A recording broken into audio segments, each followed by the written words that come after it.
Let's start off with this great chart on the BTV terminal. This sort of stay-at-home summer rally that we've seen in Asia tech stocks taking a bit of a breather as of last week. Let's just get that terminal up. That MSCI sub-index falling from a record reached in early August. We're watching the Kospi snapping a 3-week gain. We are looking at the TAIEX capping a back-to-back weekly loss now. So are we starting to see, if not in the US, in Asia, some sense of, I guess, caution returning to the froth that we've seen in the tech sector? Yeah, I mean, when we had the first rebound, economic rebound, was all led by the pent-up demand, and a lot of that went into computers and computing components. So you look at regions like Korea and Taiwan providing those memories and semiconductors, as well as China producing the actual computers, benefited from that. Whereas from here, there is a lot of that news is priced in those tech stocks, and a lot of that buying has been brought forward. And if anything, the components of growth is likely to rotate from the retail sales driven to goods producing in manufacturing and IP, and hence there's a strong possibility of that rotation out of those frothy tech stocks into more economic sensitive areas of the market, and that's in fact what we saw last night as the S&P broke to a new high. Yeah, so we started seeing last night, of course, a return to favour to an extent, United Airlines, for example, Carnival, some of these really badly beaten down, pandemic-related stocks. There's got to be a great deal of volatility as we get volatility in the opening up, right? Yeah, absolutely. I mean, you have a lot of uncertainties. Number one is the election. So as Trump officially starts his campaign, he was nominated, he accepted that. So now he's going to go hard on China.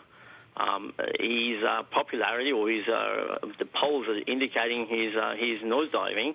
So he's just going to come out and look tough against China, and there will be order to it. So that's going to lead to a lot of volatility in the market as we get closer to election day. But I think at the end of the day, the rotation, the direction, there's this inconsistency between the market.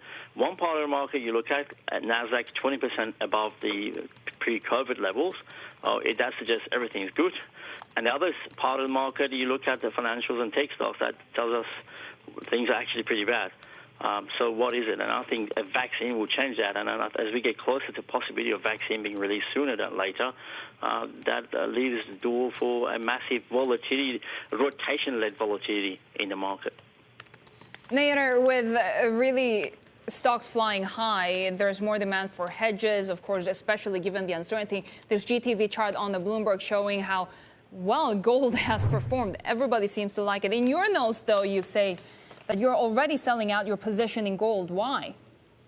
Gold is, first of all, is becoming way too crowded. It's a massive haven, safe haven that everyone bought into, in line with what bought tech stocks as well. So if you look at measures of froth, tech and gold is just the frothiest you have. And the other one was the collapse in real yields was the driver for gold prices to head higher. And from here, we're starting to see the nominal yield actually, especially since the Fed rejected the idea of a yield curve control, nominal yields or bond yields are picking up, and that'll be a massive headwind for the crowded positions in gold.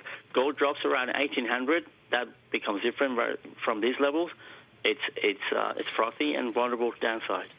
And I guess we could also see more upside risk if we do get a vaccine very soon, which takes me to the question of the day from our NLive colleagues. Which asset is the most sensitive to vaccines? Well, most part of the market, like financials, areas that actually haven't performed. So first of all, you will have some of those airliners, like the ones front line of those COVID-impacted areas, airlines. They will be quite responsive to a vaccine being announced. But more broadly, sectors like energy, financials, and auto sectors. Most of the cyclical value part of the market at the sector level, and at the regional level, emerging markets in Europe, which have lagged U.S. quite substantially since the March lows.